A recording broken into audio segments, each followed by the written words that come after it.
컴플렉스의 이야기를 좀 들려드리려고 해요. 그래서 저를 좀 간단하게 소개를 해보자면은 저는 저를 기후위기, 청년, 그리고 여성 당사자라고 좀 정의를 하는데요. 현재 환경단체 프리디코를 운영을 하고 있고 그 외에 기후위기나 청년 그리고 여성 관련 문제들을 강연을 하기도 하고 발제를 하기도 하고 자문을 하기도 하고 하면서 지내고 있습니다. 저는 전주에서 나고 자라지는 않았지만 한 20년째 그래도 살아오는 것 같아요. 그런데 제가 고등학교를 가고 나서 그리고 대학교를 가면서도 항상 친구들이 서울이 좀 디폴트 값이었던 것 같아요.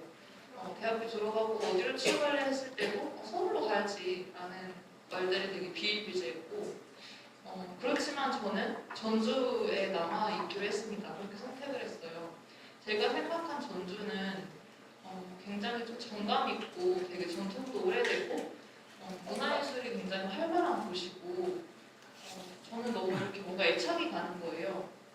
그래서 전주에 남아서 전주를 좀 바꿔나가기로 선택을 했습니다. 저는 지금 그 환경을 주제로 어떻게 전주를 좀 바꿔나가는지 이야기를 해드리려고 하는데요. 프리디코라는 환경단체가 프라이드하고 에코를 합친 말이에요. 그래서 맨 처음에 제가 환경 문제에 대한 어떤 의식을 어떻게 가지게 되었냐면은 처음에 저는 이제 부모님이랑 같이 살았을 때는 이 쓰레기를 어떻게 버려야 되는지에 대해서 사실 잘 몰랐어요. 왜냐하면 부모님이 다 버려주셨거든요. 그래서 사실 어떻게 버려야 되는지 이 쓰레기가 어떤 혼합재질인지 단일재질인지 이런 거에 대해서 전혀 모르고 하다가 자취를 시작을 했는데 하나부터 열까지 다 제가 알아야 되고 어떻게 버려야 되는지 공부를 해야 되더라고요. 그때부터 좀 공부를 시작을 했는데 저희 집 바로 앞에 빌라 이제 사진이에요. 굉장히 엉망진창이죠. 근데 사실 저희 집뿐만 아니라 어디서든 쉽게 볼 수 있는 풍경 같아요. 여러분들 뭐 집 근처든 뭐 사실 뭐 대학과 거리든 굉장히 좀 친숙한 사진인데 저는 열심히 분리배출해서 버리는데 저기 윗집 누구는 떡볶이를 드시고 그래서 플라스틱 그대로 그냥 이렇게 막 버려버리고 하는 게 저는 너무 화가 났어요. 그래서 저는 이렇게 좀 바꿨습니다. 여기 글씨가 좀 작아서 제가 읽어드리자면은 국물은 버리고 음식물만 버려주세요. 귀찮아서 무심코 버리는 국물을 치우는데 굉장히 힘이 듭니다. 음식물 처리 작업자가 많이 앓고 있는 작업병은 손톱 곰팡이입니다. 라고 적어놨어요. 그리고 옆에도 이제 페트병 비닐과 페트 그리고 이제 병뚜껑 이런 것들을 좀 따로 분리배출 해달라라고 공지문을 적었을 때 좀 분리배출률이 굉장히 높아지는 거예요. 그래서 이제 빌라를 이렇게 조금씩 바꿔나가기 시작했고 그 다음에 여기는 집 근처 대학가 전북대학교를 하나씩 돌아다니면서 이런 자취과들이 굉장히 분리배출이 안 되어 있더라고요. 그래서 대학교를 좀 바꿔보자 해서 전단지를 만들었어요. 만들어서 우리가 쉽게 좀 착각하기 쉬운 것들 그래서 뭐 과일 쓰레기나 뭐 달걀 껍데기 뭐 소변하고 이런 것들 일반 쓰레기다 이런 식으로 이제 알려주면서 좀 오해하기 쉬운 것도 알려주면서 집집마다 좀 붙이고 다니고 이렇게 대학가를 좀 바꾸기 시작했습니다. 사실 이 과정에서 이당이냐 뭐 신천지냐 이런 오해도 좀 굉장히 많이 받았었고 그리고 사실 집주인의 입장에서 이런 귀찮으니까 보는 돈 앞에서 막 쫙쫙 찍기도 했어요.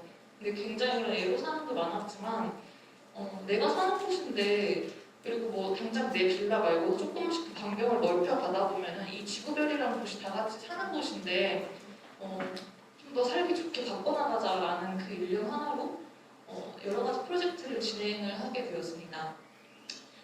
여기도 대학교인데요. 그 대학교 근처 지나가다 보면은 굉장히 쓰레기가 많아요. 그래서 이 쓰레기들을 우리가 직접 찍어서 공모를 받아서 사진 전시를 진행한 적도 있고요. 환경 영화제, 다큐 보면서 환경에 대해서 좀 이야기를 하는 시간들 그리고 근처에서 이제 이번에 2019년도 때 프로젝트인데 그때 당시만 하더라도 지금처럼 환경 문제가 굉장히 좀 대세로 이렇게 떠오르기 전이었거든요.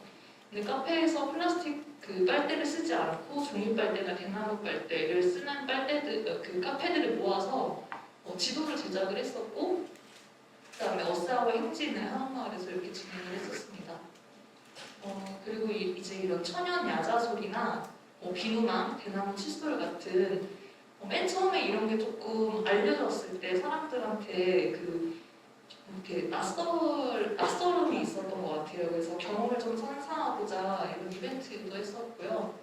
그다음에 환경과 기후위기, 환경과 에코페미니즘, 환경과 채식, 환경과 자급자족, 환경과 재활용 이런 다양한 주제들로 강연과 원데이 클래스들도 진행을 했습니다.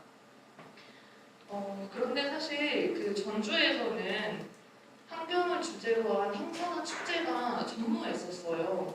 그래서 이거 그냥 우리가 그냥 해보자 해서 조금 지원을 받아가지고 그 환경축제를 작년에 열었었고요. 그리고 이제 재활용이라고 해서 폐우산천이랑 폐현수막을 이용해가지고 에코백을 이렇게 만들고 판매도 저희가 했었습니다. 근데 사실 이런 전체적인 프로젝트들을 제가 회사를 다니면서 했었어요.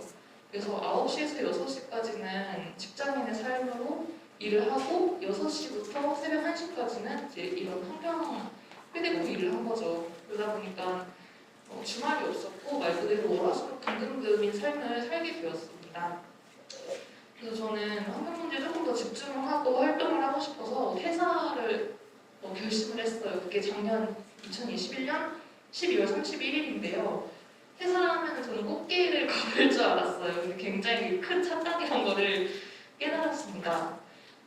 사실 퇴사를 해도 월화수목 금금금의 삶은 늘 같았고 오히려 조금 더 쓴 현실을 마주하게 되었는데 활동가로서의 그 쓴 현실들을 하나씩 공유를 하자면은 우선 청년이라는 마법의 단어라고 제가 타이틀을 잡아봤어요.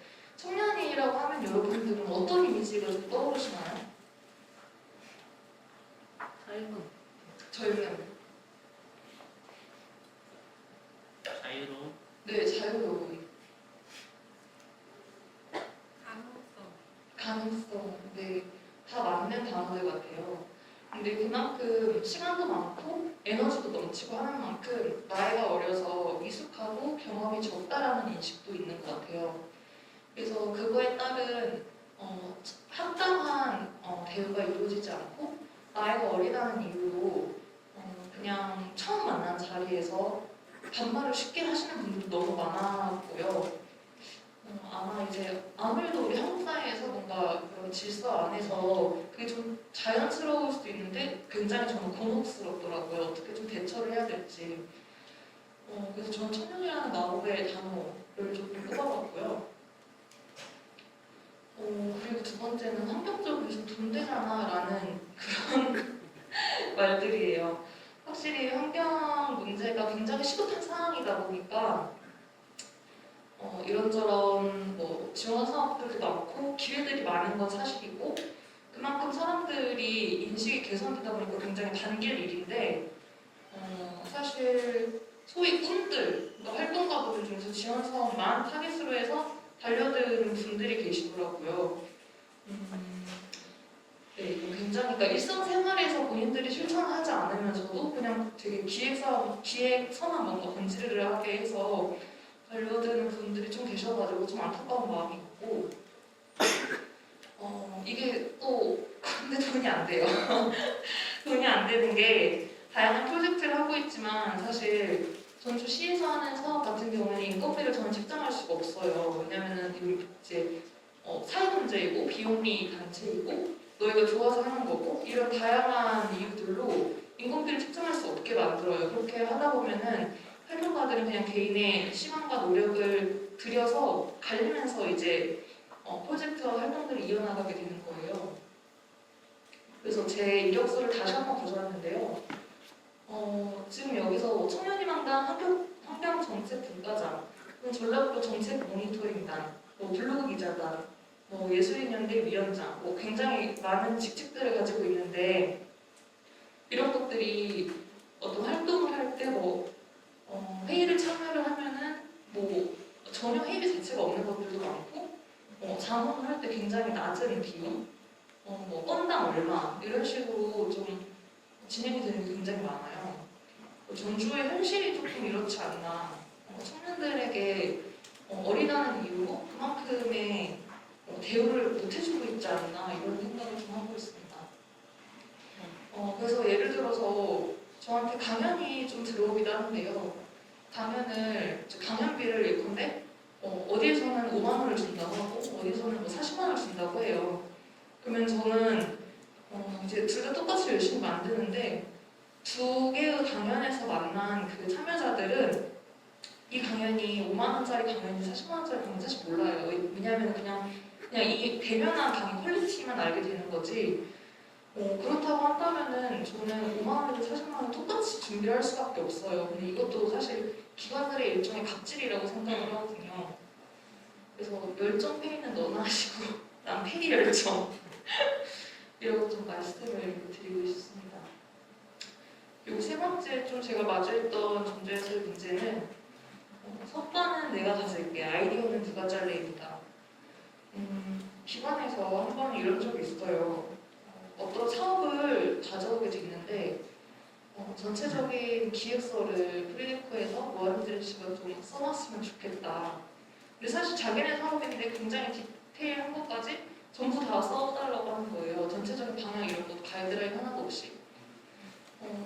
근데 사실 저는 이렇게 배가 불러가지고 전체적인 걸 쓰고 이제 세부적인 걸 저희가 좀 정하면 모르겠지만 이건 좀 아닌 것 같다. 다시 선생님 생각을 하셔가지고 가이드라인을 정해서 저한테 주시면 좋겠다라고 말씀을 드렸고 네, 그렇게 일이 하나 끊겼습니다. 그리고 한 번은 전주시에서 또 뭔가를 같이 하자고 이렇게 사업 제안이 들어왔어요. 그래서 이제 열심히 어떤 아이디어를 내가지고 제안을 했는데 아이디어는 굉장히 좋은데 같이 하기 조금 힘들 것 같다라고 말씀을 하시는 거예요. 그래서 좀 알겠다, 아쉽지만 다음에 같이 하시죠 했는데 그 아이디어를 그대로 다른 단체랑 하고 있더라고요. 시간이 지나서 알게 되었어요. 그래서 이런 일들이 조금 비일비재해요. 사실 환경 분야뿐만 아니라 뭐 예술 분야에서도 그렇고 또 저작권이나 아이디어나 이런 것들이 제대로 권리가 보장이 되지 않으니까 이렇게 혼잡되어 있거나 유통되는 것들이 좀 많아서 이런 문제들이 좀 있고요. 네. 근데 그럼에도 불구하고 저는 잘 살고 싶어요. 전주라는 공간에서. 얼마 전에 지인이랑 이런 얘기를 했어요. 드리쌤, 만약에 내일 지구가 멸망하면 어떻게 하지? 라고 질문을 던지는 거예요. 우리가 잘 살고 있나? 근데 갑자기 우리가 죽으면 어떡하지? 이런 질문을 던지는 거예요. 그래서 저는 대답을 했어요. 사실 저는 죽는 거는 그렇게 두렵지 않아요. 내일 뭐 내가 죽든 모레 내가 죽든 죽는 건 두렵지 않은데 이 전주가 그리고 이 세상이 바뀌지 않을 거라는 게 너무 무섭다고 사실 저는 그게 더 두려운 것 같다고 이런 얘기를 나눴어요. 저는 지금 전주에서도 바꿔나갈 것들이 너무 많다고 생각을 해요. 여러 분야에서. 그리고 그 다음 세대에서 또 우리 후배들이 조금 더 나은 여건에서 나은 전주에서 살아가기를 바라면서 짧은 시간을 마치도록 하겠습니다.